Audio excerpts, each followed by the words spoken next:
ሕማማት ደራሲ ዲያቆን ሄኖክ ኃይሌ አዘጋጅ ገብረ መስቀል ወርቅነህ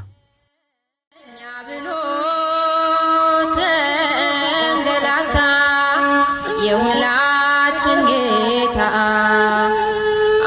አዳም ቅጠል በልቶ ባመጣው በሽታ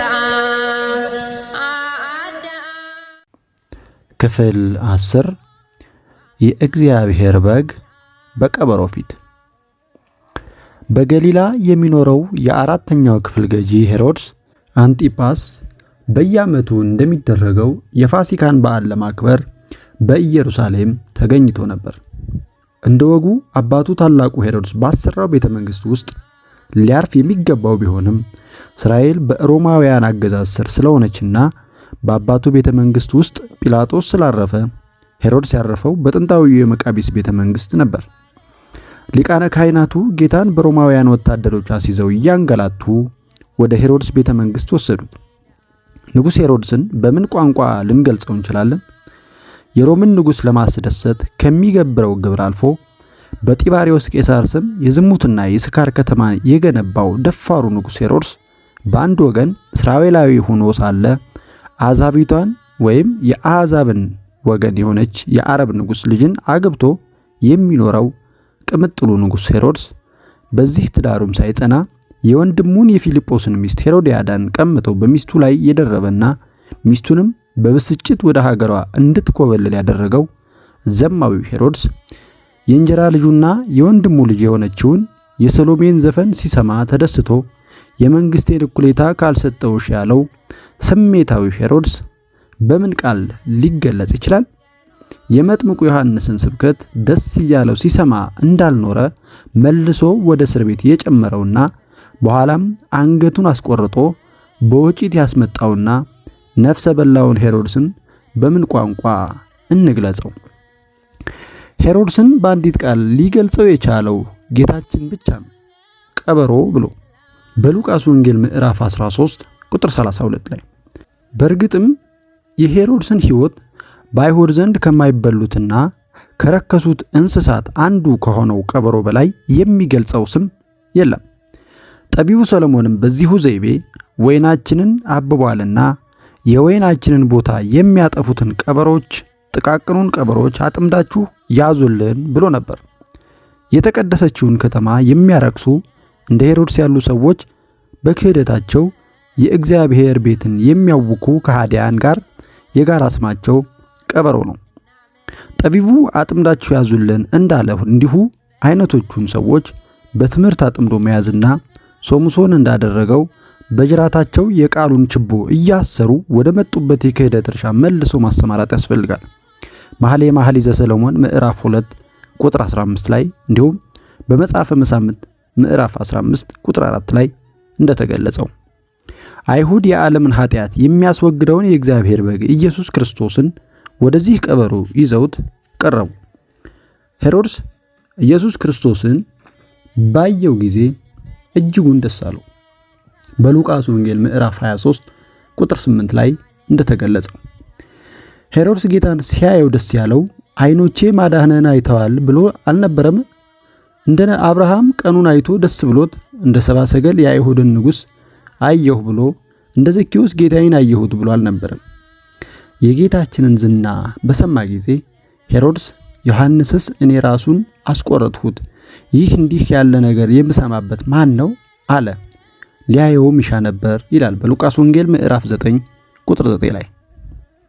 ስለ እርሱ ስለሰማ ከብዙ ጊዜ ጀምሮ ሊያየው ይመኝ ነበርና ምልክትም ሲያደርግ ሊያይ ተስፋ ያደርግ ነበር። በሉቃስ ወንጌል ምዕራፍ 23 ቁጥር 8 ላይ እንደተጻፈው ትልቁ ሄሮድስ የተወለደው የአይሁድ ንጉሥ ወዴት ነው የሚለውን የሰብአ ሰገል ጥያቄ ሰምቶ በስልጣኑ ሰግቶ ነበር። ስለ ሕፃኑ በጥንቃቄ መርምሩ ብሎ ነግሯቸውም ነበር። በኋላም የተወለደውን ንጉሥ ለማግኘት ብሎ የቤተልሔም ሕፃናትን ቢያስጨፈጭፍም ኢየሱስ ግን ሳያገኘው ወይም ሳይገኝ ቀረ። የትልቁ ሄሮድስ ልጅ ሄሮድስ አንጢጳስ አባቱ በብዙ ልፋት ያላገኘውን የተወለደውን የአይሁድ ንጉሥ ሮማውያን አምጥተው በፊቱ አቆሙለት። እርሱ ግን ስለ ሕፃኑ በጥንቃቄ ሊመረምር አልፈለገም። የእርሱ ፍላጎት አንድ ብቻ ነበር፣ ተአምር ማየት። ተአምር ማየትን መፈለግ በአጠቃላይ የፈሪሳውያንና የሰዱቃውያን ጠባይ ነበር። ለዚህም ነው ጌታ ሐዋርያቱን ተአምር ከማየት ጉጉትና ከግብዝነት ትምህርት እንዲጠበቁ ሲያስተምር ከሰዱቃውያንና ከፈሪሳውያን እርሾ ተጠበቁ ብሎ ያስጠነቀቃቸው በማቴዎስ ወንጌል ምዕራፍ 16 ቁጥር 12 ላይ። ይህ የፈሪሳውያን ተአምር የመውደድ ጠባይ በሄሮድስ ላይ የበለጠ ጎልቶ ይታይ ነበር። ለዚህም ነው ጌታችን በማርቆስ ወንጌል ላይ ከፈሪሳውያን ጋር ደምሮ ተጠንቀቁ፣ ከፈሪሳውያንና ከሄሮድስ እርሾ ተጠበቁ ብሎ ለይቶ የጠቀሰው በማርቆስ ወንጌል ምዕራፍ 8 ቁጥር 15 ላይ። ጌታችንን ባየ ጊዜም የተደሰተው ከመኳንንቱ ጋር ተቀምጦ እንደ ትርኢት ጌታችን ተአምራት ሲያደርግ ለመመልከትና ለመደሰት ነበር። ጌታችን ተአምርት ቢያደርግ ኑሮ ምናልባትም ሄሮድስን ደስ ማሰኘትና ወደ ጲላጦስም ተመልሶ ከመሰቀል ሊድን ይችል ይሆን ነበር። ዘፈን ለዘፈነችለት ሴት ግማሽ መንግስት ልስጥ ያለ ሰው ተአምር ቢያሳየው ኑሮ ከዛ በላይ ላድርግ ይል ይሆናል። ጌታችን ግን ተአምር ያደርግ የነበረው የተጨነቁትን ለማዳን እንጂ በተአምር የሚደሰቱ ሰዎችን ለማስደሰት አይደለም። በብዙ ቃልም ጠየቀው፣ እርሱ ግን አንድስ እንኳን አልመለሰለትም ይላል። ሄሮድስ የአይሁድን ክስ እንኳን አልሰማ ብሎ በጉጉት ምልክት እንዲያሳየው ብዙ ጥያቄዎችን ቢደረድርለትም ጌታችን ግን በሄሮድስ ፊት አንዲትም ቃል አልተናገረም። ሄሮድስም ጌታን አየው እንጂ ሲናገርም አልሰማውም። ጌታችን በሄሮድስ ፊት አለመናገሩ ብዙ ነገሮችን ያስታውሰናል። ተአምር የሚሻ ሰው ቢናገሩት ወይም ቢነግሩት መቼ ይሰማል? የምልክት ፍቅር ያለው ሰው ቃሉን የመስማት ፍላጎት የለውም። ትምህርት ቢሰጠው እንኳን ቶሎ ትምህርቱ አልቆ ወደ ተአምሩ ቢሄዱ ምን አለ ብሎ ይቁነጠነጣል እንጂ የእግዚአብሔርን ቃል የሚሰማበት ትዕግስት የለውም። ጌታችን ተአምሩን አይተው ብዙዎች በስሙ ሲያምኑ እንኳን በሰው ልብ ያለውን ያውቅ ነበርና አይተማመንባቸውም ነበር በዮሐንስ ወንጌል ምዕራፍ 2 ቁጥር 25 ላይ እንደምናነበው። ስለዚህም ለተአምር ፈላጊው ሄሮድስ ለመናገር አልደከመም። ሄሮድስ ተነግሮት የሚለወጥ ሰው ቢሆን ኖሮ የመጥምቁ ዮሐንስ ስብከት ይበቃው ነበር። ቅዱስ ዮሐንስ ሲያስተምር እየሰማ በብዙ ነገር ያመነታ ነበር፣ በደስታም ይሰማ ነበር ይላል በማርቆስ ወንጌል ምዕራፍ 6 ቁጥር 20 ላይ። የስብከት ዓላማው ሰሚውን ለማስደሰት ሳይሆን የህይወት ለውጥ እንዲያመጣ ማድረግ ነበር። ሄሮድስ ግን ቃሉን ከማድረግ ይልቅ ራሱን እያሳተ የሚሰማ ብቻ ነበር።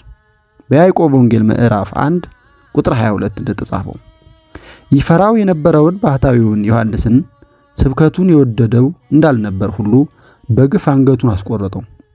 ታላቁን ነቢይና ሐዋርያ ያስገደለ ይህ ግፈኛ ንጉሥ የጌታችንን ድምፅ ሊሰማ እንዴት ይገባዋል? በእግራቸው እንዳይረግጡት ተመልሰውም እንዳይነክሷችሁ የተቀደሰውን ለውሾች አትስጡ፣ ዕንቁዎቻችሁንም በእሪያዎች ፊት አትጣሉ ብሎ ያስተማረ ጌታ ከአፉ የሚወጣውን ዕንቁ የሆነ ቃሉን በዚህ ቀበሮ ፊት እንዴት ይናገራል?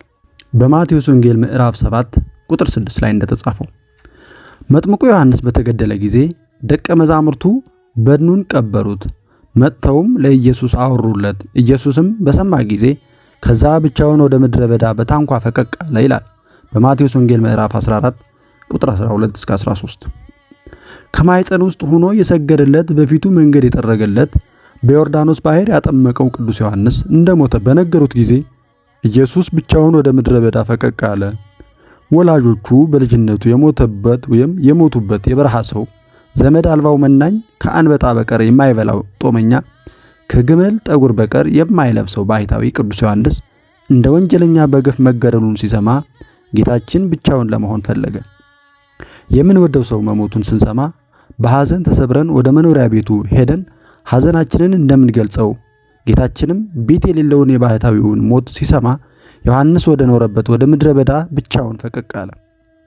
ይህ ከሆነ ከ2 ዓመታት በኋላ ግን ጌታ ዮሐንስን በግፍ ባስገደለው በዚህ ጨካኝ ንጉሥ ፊት ተይዞ ሲቀርብ አንድም ቃል አልተናገረም።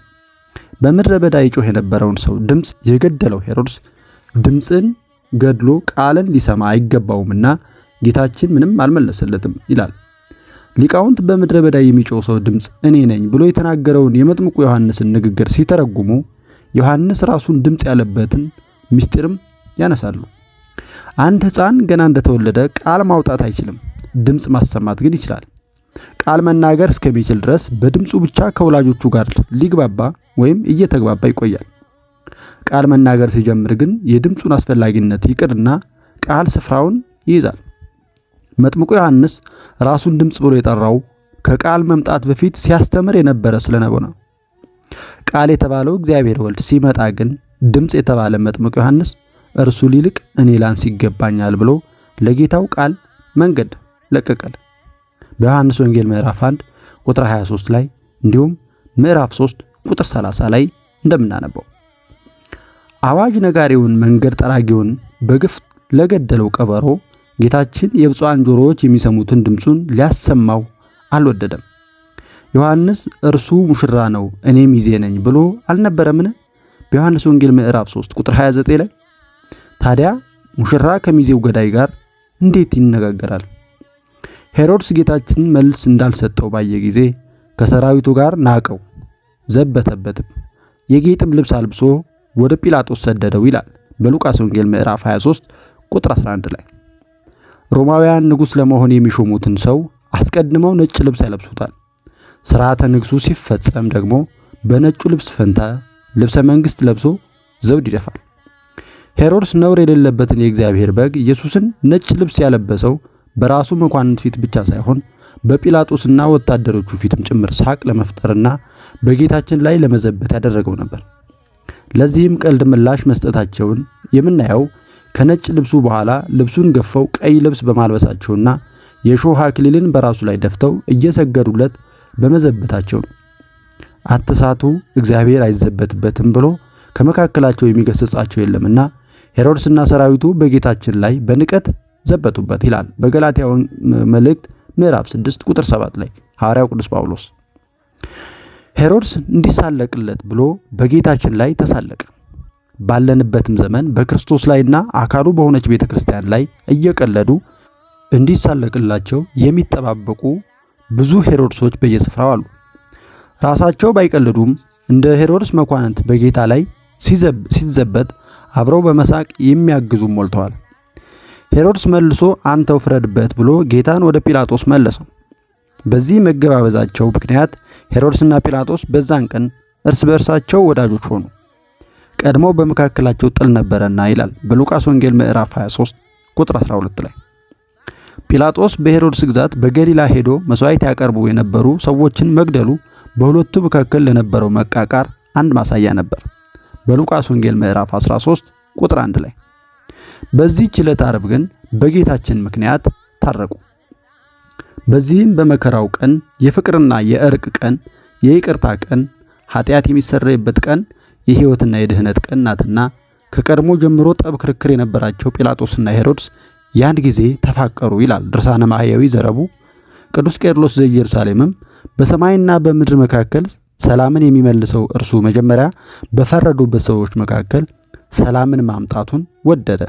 ራሱን እጅ መንሻ አድርጎ በምድር ላይ አለቆች ዘንድ ሰላምን አመጣ ይላል። በእርሱ ቁስል እኛ ተፈወስን። ጲላጦስም የካህናት አለቆችና መኳንንትን ሕዝቡንም በአንድነት ጠርቶ እንዲህ አላቸው፣ ሕዝቡን ያጣምማል ብላችሁ ይህንን ሰው ወደ እኔ አመጣችሁት። እነሆም በፊታችሁ መርምሬ ከምትከሱበት ነገር አንድ በደልስ እንኳን በዚህ ሰው ላይ አላገኘሁበትም። ሄሮድስም ደግሞ ምንም አላገኘም፣ ወደኛ መልሶታልና እነሆ ለሞት የሚያደርሰው ምንም አላደረገም። እንግዲያስ ቀጥቼ እፈታዋለሁ አላቸው ይላል በሉቃስ ወንጌል ምዕራፍ 23 ቁጥር 14 እስከ 16። ጲላጦስ የጌታችንን ንጹሕ መሆን ካወቀ በኋላ ቀጥቼ እፈታዋለሁ አለ። ንጹሕ በመሆኑ ምክንያት የተቀጣ ከጌታችን በቀር ማን አለ? ጲላጦስ አይሁድን ደስ ለማሰኘት ስለፈለገ ያን ሁሉ ጥያቄና መልስ ሕጋዊውን የፍርድ ሂደት ማስፈጸም ትቶ በንጹሑ ጌታ ላይ ግርፋት እንዲወርድበት ፈረደበት። ነቢዩ ኢሳይያስ በውርደቱ ፍርዱ ተወገደ ብሎ እንደተናገረው ትንቢት ጲላጦስ በእርጋታ ጀምሮት የነበረውን ሕጋዊ የምርመራና የፍርድ ሂደት አሽቀንጥሮ ጥሎ ከሕግ ውጪ በዛች ቀን ከአይሁድ አዋጅ እጅ የተዋረደውን ጌታ ያለ ፍትህ እንዲገረፍ ወሰነበት። ቅዱስ ዮሐንስ አፈወርቅ እንደሚናገረው በሐዋርያት ሥራ ምዕራፍ 8 ቁጥር 33ም ተጽፎ እንደምናገኘው ጲላጦስ ኢየሱስን ይዞ ገረፈው። በዮሐንስ ወንጌል ምዕራፍ 19 ቁጥር 1 ላይ እንደተጻፈው የጲላጦስ ሐሳብ በመስቀሉ ፈንታ ግርፋት ቢገረፍ ሕይወቱን ካዳንኩለት ቢቆስልም ምንም አይደለም የሚል ነበር። አይሁድም የግርፋቱን ጽናት አይተው ይሙት ማለታቸው እንደሚቀር ተስፋ አድርጎ ነበር።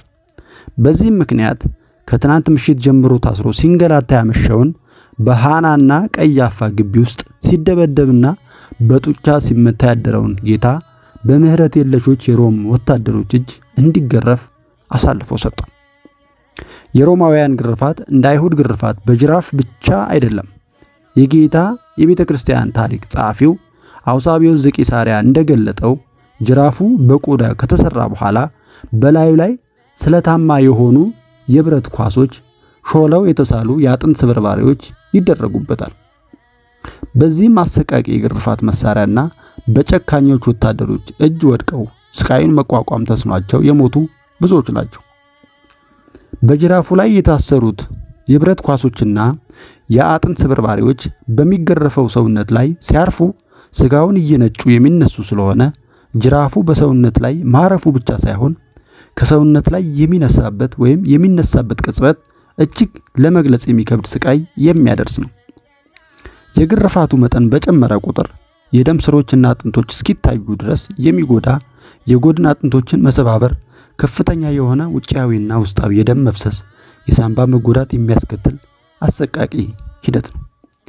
በዚህች ቀን ጌታችንን ለመግረፍ የተመደቡት ወታደሮች እስራኤልን በብርሃን አምድ በሌሊት የመራቸውን አምላክ፣ ሙሴና አሮንን በደመና አምድ ያነጋገራቸውን አምላክ በድንጋይ አምድ ላይ ለመግረፍ እርቃኑን አሰሩት።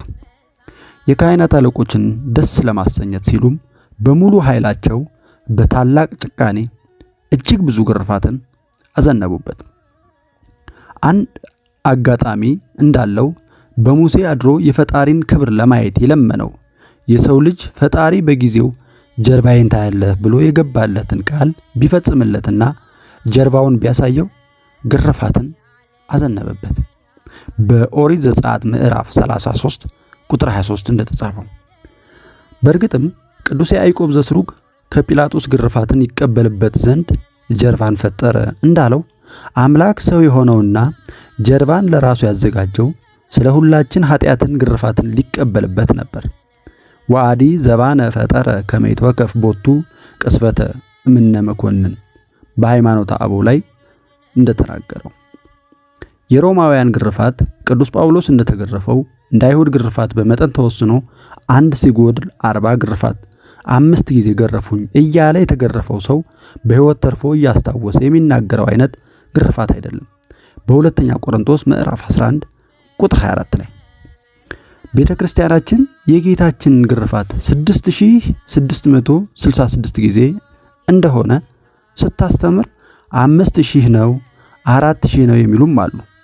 በድርሳነ ማህያዊ እንደተጻፈው ይህንን አሰቃቂ ግርፋት በሺህ ለሚቆጠር ጊዜ መገረፉን ግን ሁሉም ሊቃውንትና የታሪክ ሰዎች ተስማምተውበታል።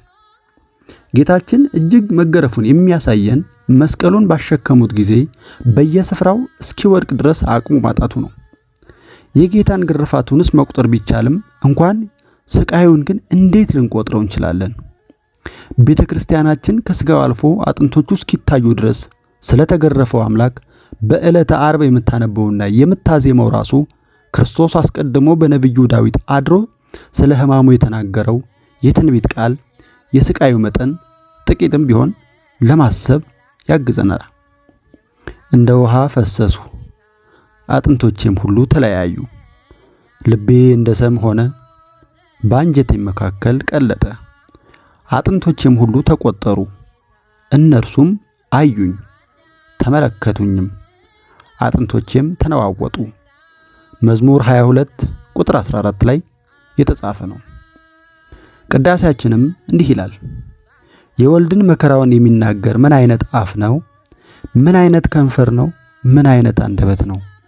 የፍቅር ጌታ ሕማማቱ በተነገረ ጊዜ ልብ ይለያል፣ ሕሊናም ይመታል። ነፍስም ትንቀጠቀጣለች፣ ስጋም ይደክማል። በእውነት የጌታችንን ስቃይ ለመግለጽ ምንም አይነት ቋንቋ፣ ምንም ያህል ቅኔ አቅም አይኖረውም። ቅዱስ ኤፍሬም ሶርያዊ በክርስቶስ የተወደዳችሁ ሆይ ኑ ወዲህ ቅረቡ፣ በዚህች ዕለት በዳዊት ከተማ የሆነውን አብረን እንይ። በተስፋው ቃል ሲጠበቁ የነበሩት የተመረጡት የአብርሃም ዘሮች ዛሬ ምን እንዳደረጉ እንመልከት። ጌታ ሆይ ረጅሙን ስቃይህን ማን ሊገልጸው ይችላል? እያለ ይናገራል። ይህ ሁሉ የሆነው ስለኛ ኃጢአት ነበር። ኦሪት የሚገረፈው ሰው የግርፋቱም ቁጥር እንደ ኃጢአቱ መጠን ይሆን ትላለች በኦሪት ዘዳግም ምዕራፍ 25 ቁጥር 2 ላይ። ጌታችን ማንም ስለ ኃጢአቱ ሊወቅሰው የማይችል ንጹሕ ቢሆንም እግዚአብሔር የሁላችንን በደል በእርሱ ላይ አይኖረ ስለተባለ ግርፋቱም በተሸከመው የኛ ኃጢአት መጠን ሆነ። እርሱ ስለ መተላለፋችን ቆሰለ፣ ስለ በደላችንም ደቀቀ፣ የድህነታችንም ተግሳጽ በእርሱ ላይ ነበረ። በአጋንንት እጅ ልትገረፍ የጸጋ ልብሷን አውልቃ እርቃኗን በሲኦል የወደቀችው ነፍሳችንን ነፃ ያወጣት ዘንድ እርሱ በጨካኝ ወታደሮች እጅ እርቃኑን ተገረፈ። እኛን ከሚገባን ግርፋት ያድነን ዘንድ ኢየሱስ የማይገባውን ግርፋት ተገረፈ። የተገረፋቸውም አለንጋና ገመድ በደም ታለሉ፣ ተነከሩ። ከግርፋቱ ጽናት የተነሳ ስጋዊ ሁሉ አለቀ።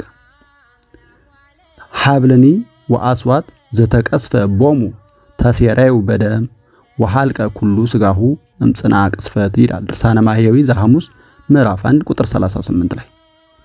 ሐዋርያው ቅዱስ ጴጥሮስ በመገረፉ ቁስል ተፈውሳችሁ በማለት እንደተናገረ በእርሱ ቁስልኛ ተፈወስን ያለውን ትንቢት እንደተፈጸመ ይነግረናል።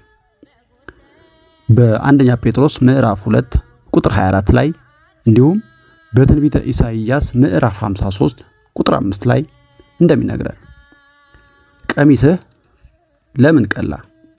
ጌታችንን በታላቅ ጭካኔ የገረፉት ወታደሮች ከግርፋቱ በኋላ ከሰራዊቱ ጭፍራ ሁሉ ጋር ተሰብስበው ከበቡት። ልብሱን ገፈው ቀይ ልብስ አለበሱት። ከሾህ አክሊል ጎንጉነው በራሱ ላይ በቀኝ እጁም መቃ አኖሩ።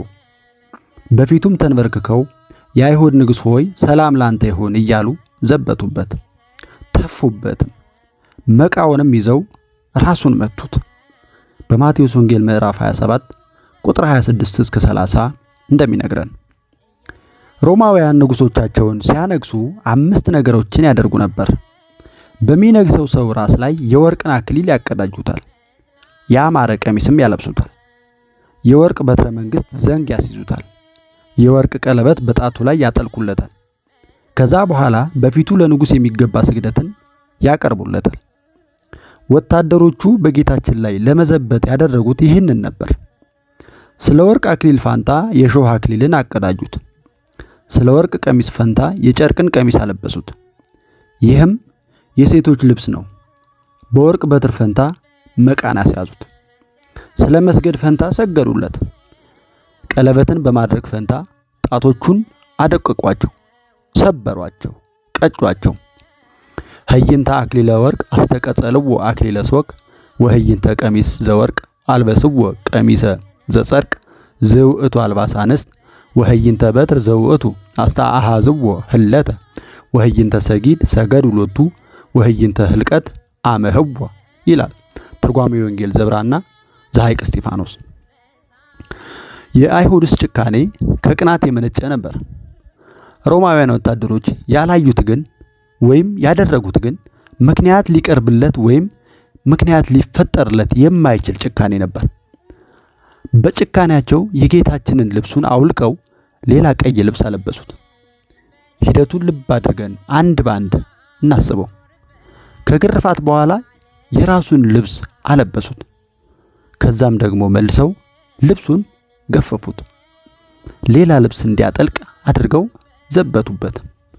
ከዘበቱበት በኋላ ደግሞ ቀዩን ልብስ አውልቀው የራሱን ልብስ መልሰው አለበሱት። እዚህ ላይ ማየት ያለብን ልብስ በማውለቅና በማጥለቅ መንገላታቱን ብቻ አይደለም። አጥንቱ እስኪታይ ከተገረፈ ሰውነቱ ላይ ልብሱን ሲያወልቅና ልብሱን ሲያጠልቅ ያለው ስቃይስ እንዴት ይታለፋል? በደም የራሰው የቀሚሱ ጨርቅ ከቁስሉ ላይ ሲነሳ ምን ያህል ሕመም ተሰምቶት እንደነበረ እንዴት ይገለጽ ይሆን? በምን ቋንቋስ ይነገራል? እነርሱ ቀይ ልብስ በማልበስ ደከሙ እንጂ በግርፋቱ ደም መፍሰስ ምክንያት ልብሱ ሁሉ በደም ተለውሶ ቀይ ሆኗል። በቅዳሴያችን ላይ ደምን የተረጨች ልብስን ለለበሰ ለእርሱ በመሠዊያው ፊት እንሰግዳለን የምንለው መድኃኒታችን ልብሱ በደሙ መፍሰስ ተረጭቶ ነበርና ወታደሮቹ ያደረጉት ቀይ ልብስ ቀሚስ አውልቀው ሌላ ቀይ ቀሚስ ማልበስ ነበር። ንስግድ ቅድመ ምስዋዕሁ ለዘይለብስ አልባሰ ዘንዙህ በደም ይላል ቅዳሴ ዘቄርሎስ። ነቢዩ ኢሳይያስ መድኃኔ ዓለም ክርስቶስን በትንቢት መነጽር ከሩቅ አይቶት ቀሚስህ ለምን ቀላ? ልብስህስ በወይን መጥመቂያ እንደሚረገጥ ሰው ልብስ ስለምን መሰለ ብሎ ጠይቆት ነበር። በትንቢተ ኢሳይያስ ምዕራፍ 63 ቁጥር 1 ላይ የልጁን ሞት ክብርና ምስጋና ብሎ የጠራ ልዑል እግዚአብሔር ይመስገንና ዕለተ ዓርብ የክርስቶስ የንግስናው የሙሽርነቱና የልቡ ደስታ ቀን ናት። ይትባረክ እግዚአብሔር ዘሰማየ ሕማማተ ወልዱ ክብረ ወስብሐተ እንዲል በድርሰት ላይ የሰርጉ ዕለትና የቤተ ክርስቲያንን በደሙ የሙሽርባት የተሰቀለባት ቀን ናትና ዕለተ ዓርብ በመኃልየ መኃልይ ዘሰሎሞን እናንተ የጽዮን ቆነጃጅት ውጡ እናቱ በሰርጉ ቀንና በልቡ ደስታ ቀን ያደረገችለትን አክሊል ደፍቶ ንጉሥ ሰሎሞንን ታዩት ዘንድ ኑ ተብሎ የተነገረው ትንቢት ከሰሎሞን በሚበልጠው በክርስቶስ ዛሬ ተፈጽሟል። የጽዮን ልጆች የእናቱ ወገኖች ቤተ አይሁድ ያቀዳጀውን አክሊል ወይም እነሱ ያቀዳጁትን አክሊል ተቀዳጅቶ አዩት። ተድላ ደስታ የሚደረግባት የሙሽርነት ቀን ነውና በመኃልየ መኃልይ ዘሰሎሞን ምዕራፍ 3 ቁጥር 11 ላይ እንዲሁም በማቴዎስ ወንጌል ምዕራፍ 12 ቁጥር 42 ላይ እንደተጠቀሰው ወእምስቁረታተ ርሱኒ አንበሃ ደም ከመማይ ወለብሰ ገጹ ደመ ወኩሉ አባሉ አዋልደ ጽዮን ርአያሁ ተቀጺሎ አክሊለ እሙ እስመ ዕለተ መርአሁ ወዕለተ ፍስሐሁ ውእቱ ድርሳነ ማህየዊ ዘሐሙስ ምዕራፍ 6 ላይ እንደሚነግረን ወታደሮቹ ረጃጅም ስለታማ የሆኑ ብዙ እሾሆችን በጥንቃቄ ጎንጉነው በጌታችን ራስ ላይ አቀዳጁት። የሕይወትን ራስ በራሱ ላይ የሾህ ዘውድ ደፉበት። አስተቀጸለው አክሊለ ዘሶክ ለርዕሰ ሕይወት እንዲል እሾሁ ወደ ራሱ ዘልቆ ሲገባ ከራሱ ቁስሎች ደም እንደ ውሃ በዝቶ ፈሰሰ። ፊቱም ደምን ለበሰ፣ ሰውነቱ ሁሉ በደም ተጠመቀ ይላል ድርሳነ ማህየዊ። የሾህ አክሊሉ እስከ መጨረሻው ከጌታችን ራስ ላይ አለመውለቁን የምንረዳው ጲላጦስ ሰውየው ይሄው ብሎ በፊታቸው ባቆመበት በመጨረሻዋ ሰዓት እንኳን ጌታችን የሾህ አክሊል ደፍቶ በማየታችን ነው። በዮሐንስ ወንጌል ምዕራፍ 19 ቁጥር 5 ላይ እንደተናገረው እንደ ወንጌሉ ገለጻ ከላይ ጀምሮ ወጥ የሆነ የተሰራውን የጌታችንን ልብሱን በአንገቱ ሲያወጡና ሲያጠልቁ የሾህ አክሊሉን ማንሳታቸውንና መልሰው ማቀዳጀታቸውንም መዘንጋት የለብንም። እሾሁን እየነቀሉ በሚሰኩበት ጊዜ ሁሉ ጌታችን ጽኑ ስቃይ ተሰቃይቷል። ቅዳሴያችን እንዲህ ይላል፣ ለሱራፌል ዘውድ የሚያቀዳጃቸውን የሾህ ዘውድ አቀዳጁት እያለ ይናገራል። ለኪሩቤል የግርማ ልብስ የሚያለብሳቸውን ለመዘበት ቀይ ግምጃ ለበሱት። ኪሩቤል በእሳት ክንፋቸው ተሸፍነው ከፊቱ የሚሰወሩለትን እርሱ ክፉ ባሪያ እጁን አንስቶ መታው። የመላእክት ሰራዊት በፍጹም መደንገጥ ለሚሰግዱለት እየዘበቱበት በፊቱ ተንበረከኩ። ይህንን ያህል ትህትና እንደምን ያለ ትህትና ነው! ይህንን ያህል ትዕግስት እንደምን ያለ ትዕግስት ነው! ይህንን ያህል ዝምታ እንደምን ያለ ዝምታ ነው! ይህንን ያህል ሰውን ማፍቀር እንደምን ያለ ሰውን ማፍቀር ነው! ቅዳሴ ዮሐንስ አፈወርቅ ምዕራፍ 52 ሲናገር ጌታችን የደፋው የሾህ አክሊል ከወታደሮቹ ጭካኔ ባሻገር የሚያሳየን ታላቅ ነገር አለ። የሰው ልጅ ከገነት በተባረረ ጊዜ ምድር ካንተ የተነሳ የተረገመች ትሁን፣ እሾህንና አሜኬላን ታበቅልብሃለች ተብሎ ተረግሞ ነበር በኦሪት ዘፍጥረት ምዕራፍ 3 ቁጥር 18 ላይ። ይህ በእርግማን የበቀለ እሾህ በዕለተ ዓርብ ተጎንጉኖ የጌታችን ዘውድ ሆነ። ወነበረ ዲበ ርእሱ አክሊለ ሦክ ከመ ይስዓር እምላዕሌነ መርገመ ዘረገማ እግዚአብሔር ለምድር በእንተ አዳም። ቅዱስ ቄርሎስ እንዲህ ብሎ ይናገረናል። ጌታችን በዛች ዕለት የደፋው አክሊል የእኛን ኃጢአት ነበር። የዓለምን እሾህ ሊነቅል መጥቷልና ይህ ለእርሱ ይገባው ነበር። ስለዚህ ኃጢአት፣ መተላለፍ፣ መከራና ስቃይ የተባሉት እሾሆች ተጎንጉነው በራሱ ላይ እንዲሸከማቸው ተደረጉ እንዳለ ቅዱስ ያዕቆብ ዘስሩግ። ምድር ካንተ የተነሳ እሾህን ታበቅላለች የሚለው ቃል ስለ መሬት ብቻ ሳይሆን ስለ አዳም የሚናገር ቃል ነው። ምድር የተባለች ሰውነትህ እሾህ ታበቅላለች ማለት ነው። እሾህ ምንድነው የሚል ካለ መጽሐፍ ቅዱስ ራሱ ይተረጉምልናል። እሾህም አነቀው የተባለው የዚህ ዓለም ሐሳብና የባለጠግነት መታለል የሌላውም ነገር ምኞት ናቸው። በማቴዎስ ወንጌል ምዕራፍ 13 ቁጥር 22 እንደሚነግረን፣ እንዲሁም በማርቆስ ወንጌል ምዕራፍ 4 ቁጥር 18 ላይ። ስለዚህ የቃሉ ትርጉም ምድር የተባለች ሰውነትህ እሾህ የተባለ ኃጢአትንና ክፉ ምኞትን ታበቅልብሃለች ማለት ነው። ወዳጄ ሆይ ሮማውያን ወታደሮች ጎንጉነው በጌታችን ራስ ላይ እሾህ እንዳቀዳጁት ባሰብክ ጊዜ እጅግ ማዘን አይቀርም። ሆኖም አንተም እሾህ የተባለውን አንድ ኃጢአት በሰራህ ቁጥር በጌታችን ላይ የተደፉትን እሾሆች ቁጥር እንደጨመርክ አስተውል። በፈጣሪ የማያምኑት ሮማውያን ወታደሮች ከጎነጎኑት እሾህ በላይ የጌታችንን ራስ የበለጠ ዘልቆ የሚወጋው ደሙን አፍስሶ ያዳነን እኛ ክርስቲያኖች በኃጢአታችን የምንጎነጉነው የእሾህ አክሊል ነው። ስለ መተላለፋችን የቆሰለው አምላክ በመተላለፋችንም ይቆስላል። የእሾህ አክሊል ከደፉበት በኋላ በቀኝ እጁ ከመቃ ወይም ቀርቀሃ ሸምበቆ የተሰራ በትር በበትር መንግስት ፈንታ አስያዙት። በፊቱም ተንበርክከው የአይሁድ ንጉሥ ሆይ ሰላም ላንተ ይሁን እያሉ ዘበቱበት።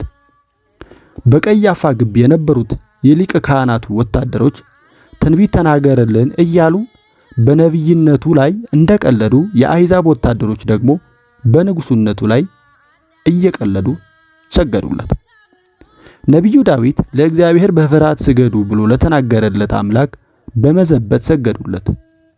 ቤተ ክርስቲያናችን በጌታችን ላይ በመቀለድ በተሰገደበት በዕለተ ዓርብና በሰሙነ ሕማማት ልጆቿን ይዛ እየሳቁ ለሰገዱለት አምላክ እያለቀስን እንድንሰግድ የምታደርገው ለዚህ ነው። ለመስቀልከ ንሰግድ ኦ ሊቅነ ወለትንሣኤከ ቅድስት ንሴብህ ኩልነ። አለቃችን ንጉሳችን ሆይ ለመስቀልህ ለመከራ እንሰግዳለን፣ ቅድስት ትንሣኤንም እናከብራለን የሚለውን የኦርቶዶክሳውያን ዓለም አቀፍ ጸሎት በተዋበ ያሬዳዊ ዜማ እያዜምን በነገስታት ንጉሥ ፊት እውነተኛ ስግደትን እናቀርባለን። እየዘበቱ በፊቱ ከሰገዱ በኋላ ማታ ሲደርስበት እንደነበረ አይነት በተመሳሳይ ንቀት በፊቱ ላይ ተፉበት። በአዳም ፊት ላይ የሕይወትን መንፈስ እፍ ባለበት አምላክ ላይ በፊቱ ላይ ምራቃቸውን ተፉበት። ወይወርቀው ውስተ ገጹ ህይንተ ዘነፍሐ በገጸ አዳም መንፈሰ ሕይወት እንዲል ትርጓሜ ወንጌል ዘብራና ዘሐይቅ እስጢፋኖስ። በመጥፋት ብቻ አላበቁም። በእጁ ያሳያዙትን መቃ ተቀብለው በደረቀው እንጨት ራሱን መቱት። የእሾህ አክሊል የተደፋበትን ራሱን መቱት ማለት እሾሁን ወደ እርሱ እንደሚስማር እየመቱት እንደሚገባ አደረጉ ማለት መሆኑን ምን ያህል ስቃይ እንደሚያስከትል እናስተውል። የሕይወትን ራስ፣ የማዕዘንን ራስ፣ የቤተ ክርስቲያንን ራስ፣ ለአለቅነትና ለስልጣን ሁሉ ራስ የሆነ ክርስቶስን ራሱን መቱት። በሐዋርያት ሥራ ምዕራፍ 3 ቁጥር 15፣ በኤፌሶን መልእክት ምዕራፍ 2 ቁጥር 20፣ እንዲሁም በቆላሲስ መልእክት ምዕራፍ 1 ቁጥር 18፣ እንዲሁም በቆላሲስ መልእክት ምዕራፍ 2 ቁጥር 10 ላይ ተዘርዝረው እንደምናገኛቸው የከበረ ራሱን በመቃ በመቱት ጊዜ መላእክት ተንቀጠቀጡ። ጌታችን ከኃጢአተኞች ምን ያህል ድፍረትና ንቀትን ተቀበለ? አላዋቂው የሰው ልጅስ በጌታ ፊት ላይ እንዴት ሊተፋበት ደፈረ?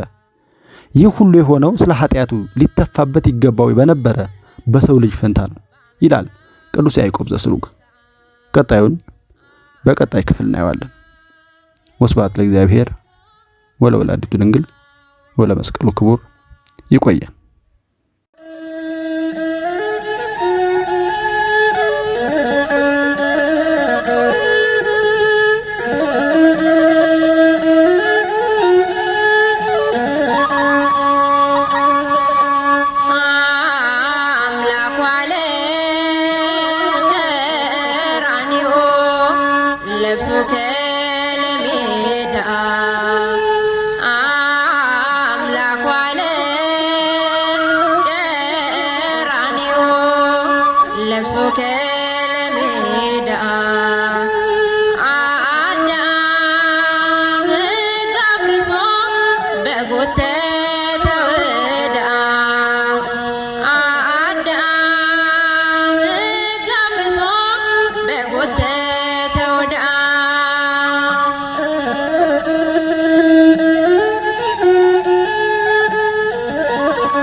ሮሮ